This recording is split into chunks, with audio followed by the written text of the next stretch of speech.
Some words carry a weight that can never be erased, and certain pacts can never be broken. In the heat of the moment, an oath may seem like a gesture of love, a proof of loyalty. But what if that promise tied your soul to something beyond life itself? What if the commitment made was not just between two people, but with forces you don't understand? This is one of those stories that defies logic, one that even makes the most skeptical question reality.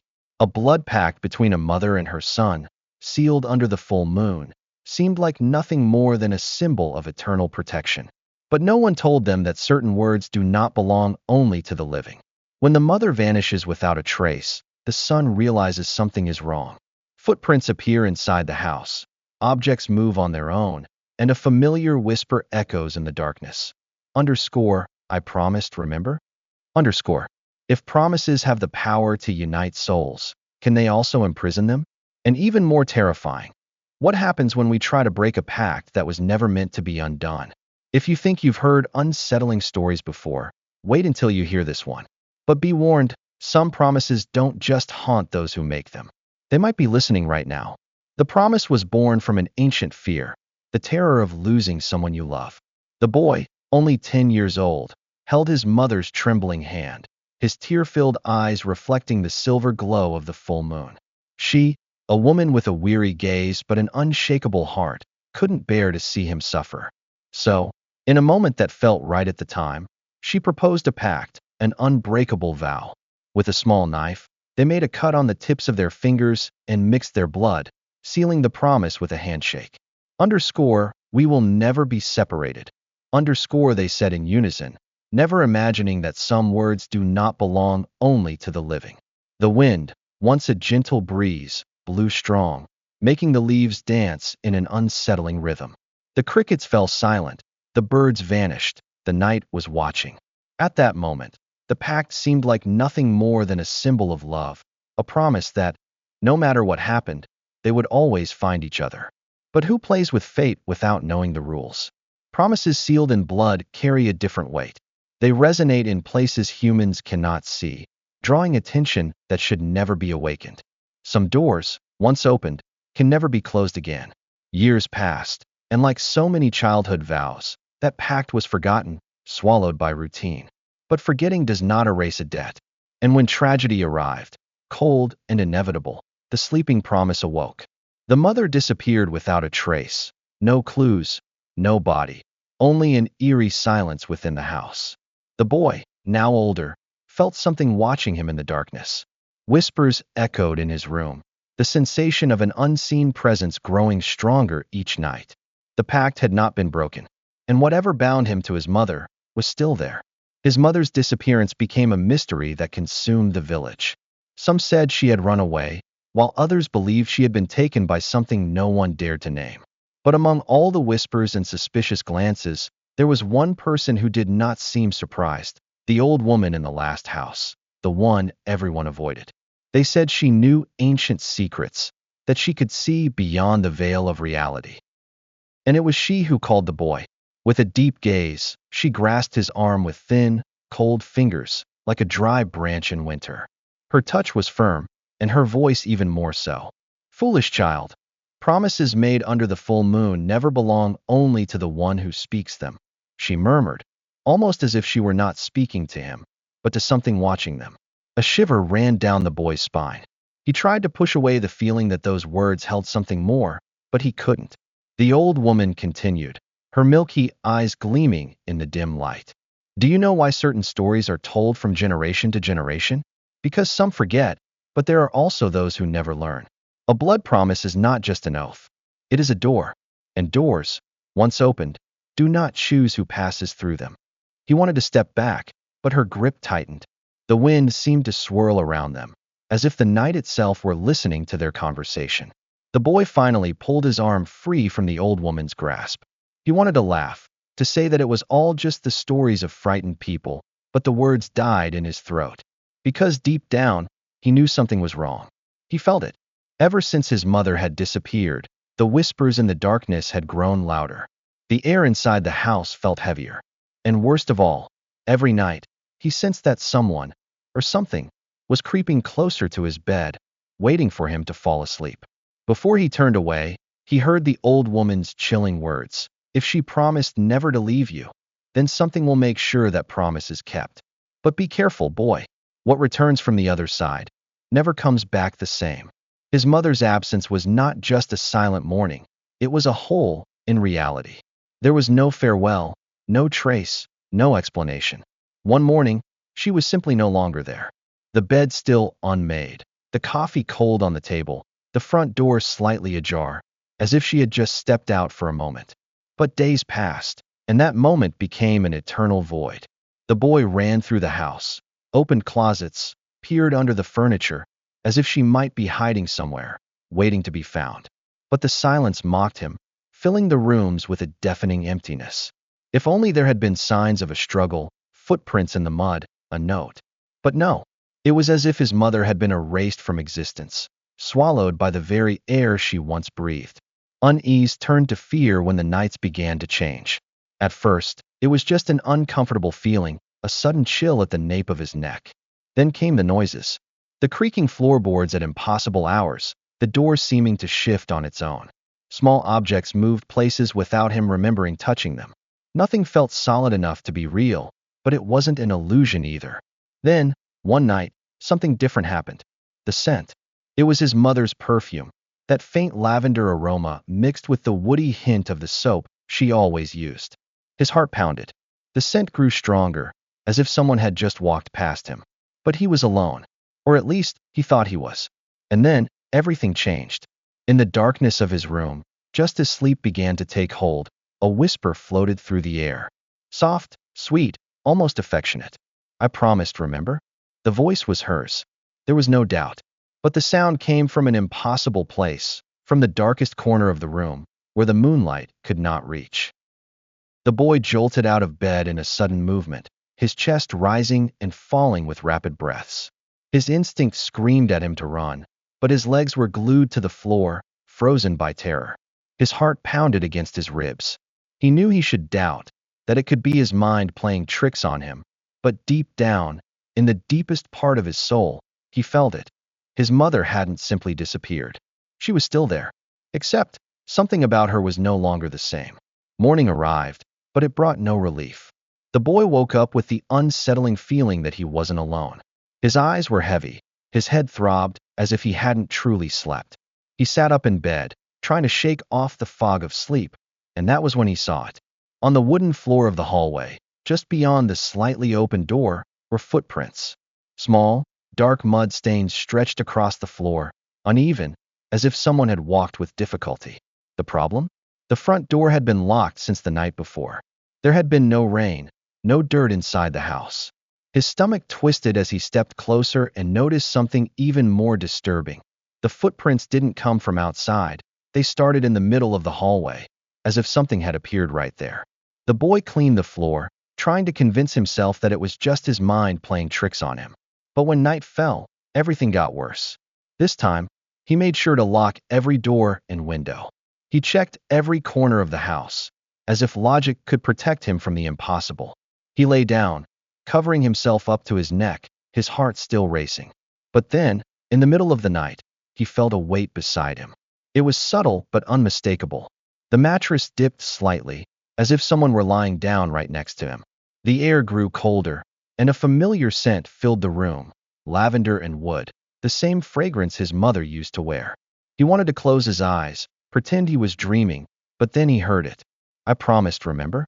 His body froze. The whisper wasn't a distant echo. It was warm, close, real. Fear shot down his spine like an electric current. He jumped out of bed, turned on every light, but the room was empty.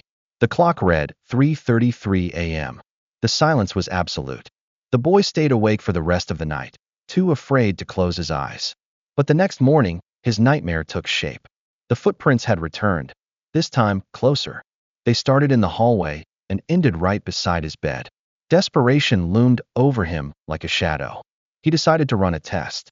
He took a piece of paper and left it on the table, scribbling a single question. Who are you? The next day, when he woke up, he found the answer, written in shaky letters, as if the hand that had drawn them no longer remembered how to hold a pencil. I promised. Fear had become part of his routine. Sleepless nights, lights on at all times, eyes constantly scanning the dark corners of the house. But none of it mattered. The presence was there. He could feel it. That was when he decided to search for answers. He rummaged through his mother's belongings, turning over drawers, old boxes, anything that might offer an explanation. And then he found it. At the back of the closet, hidden beneath carefully folded clothes, there was a worn-out notebook.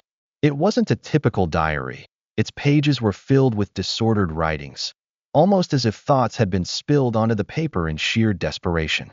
Each page he turned felt heavier in his hands. The first notes spoke of dreams, strange and recurring. His mother described nights when she saw herself standing in front of a mirror, but the reflection did not obey her.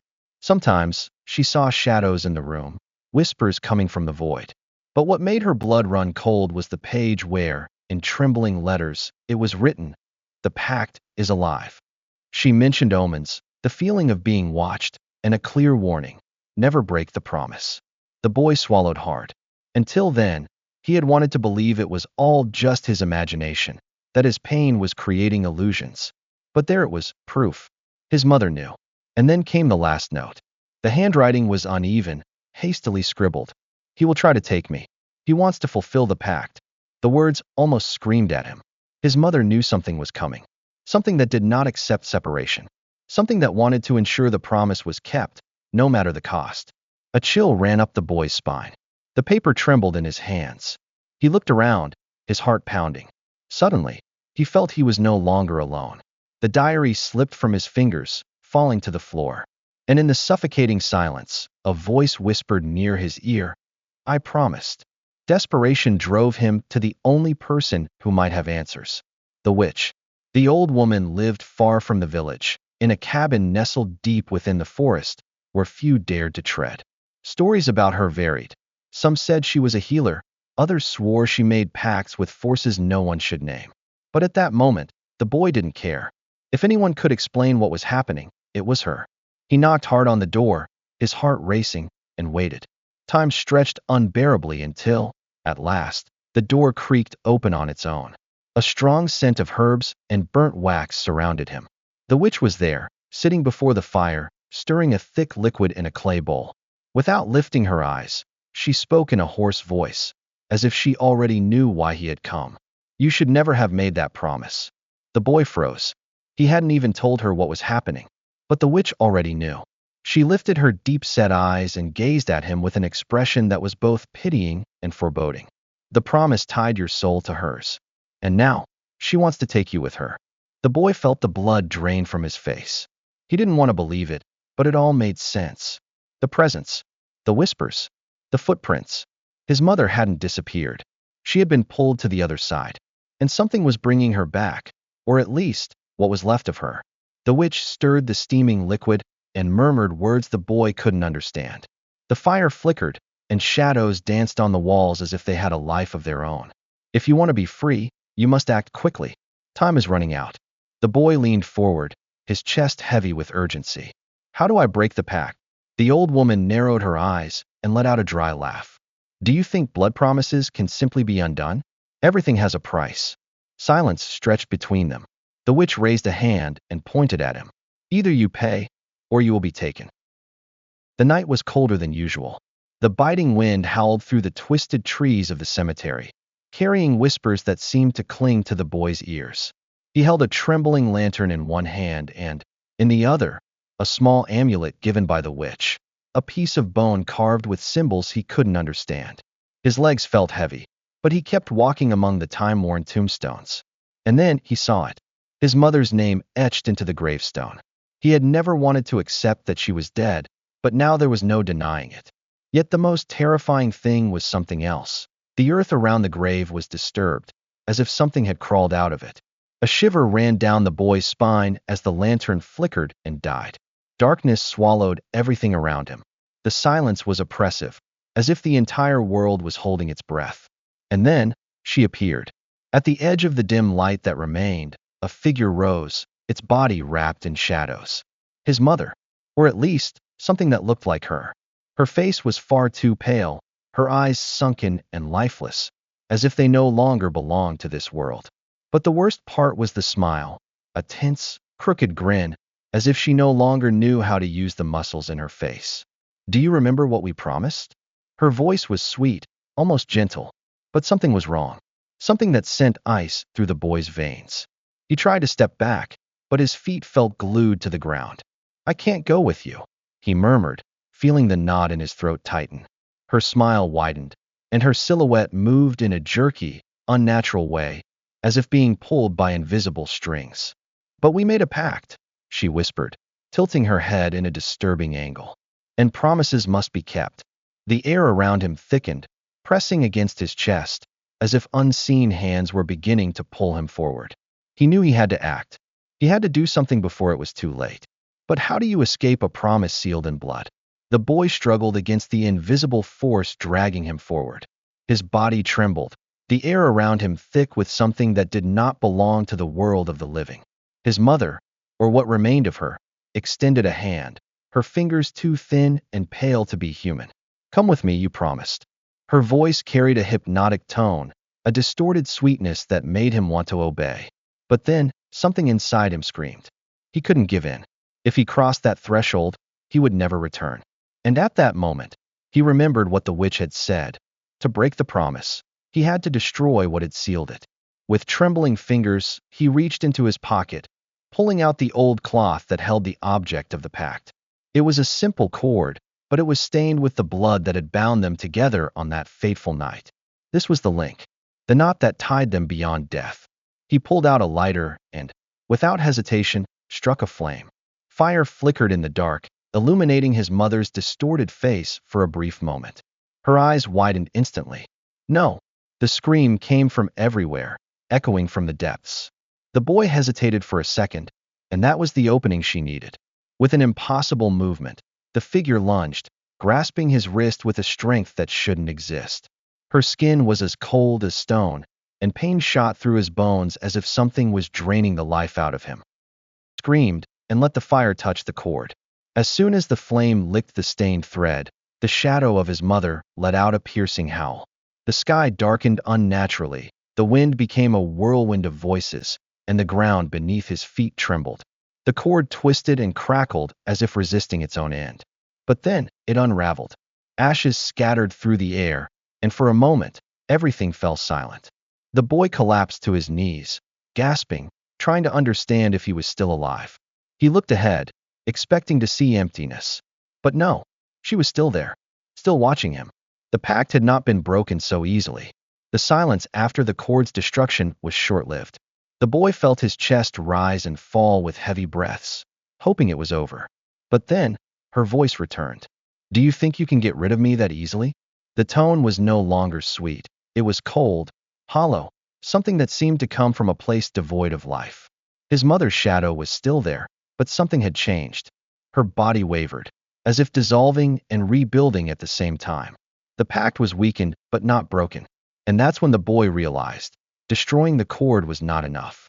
He would have to offer something in return. The witch's words echoed in his mind. Everything has a price. Nothing is given without something being taken. He swallowed hard. What could he offer? His heart pounded as his mother took a step forward, her eyes dark as the void. Desperation took hold of him. Then, almost without thinking, he shouted, I make a new promise. The air around him seemed to vibrate. The shadow halted. A promise. Her tone shifted, her eyes narrowed, curious. The boy knew he was treading dangerous ground, but there was no other way. If promises had the power to imprison, perhaps they also had the power to set free. He took a deep breath, gathering the last of his courage. I promise. His voice trembled. He couldn't get this wrong. I promise to remember you. I will never forget. But you must go. You must let me live. The shadow flickered, hesitating. The air grew heavier. A sharp silence filled the cemetery. Then, something unexpected happened. His mother's form began to dissolve, fragments of shadow breaking away like ashes in the wind. The original pact was breaking, but the boy knew nothing came for free. He could feel that this new promise was not a simple agreement. It would be collected. Maybe not today, maybe not tomorrow. But one day, the following days were eerily quiet. For the first time in weeks, the boy managed to sleep without feeling invisible eyes watching him, without hearing whispers in the darkness. The footprints had vanished, and the scent of lavender no longer lingered in the air.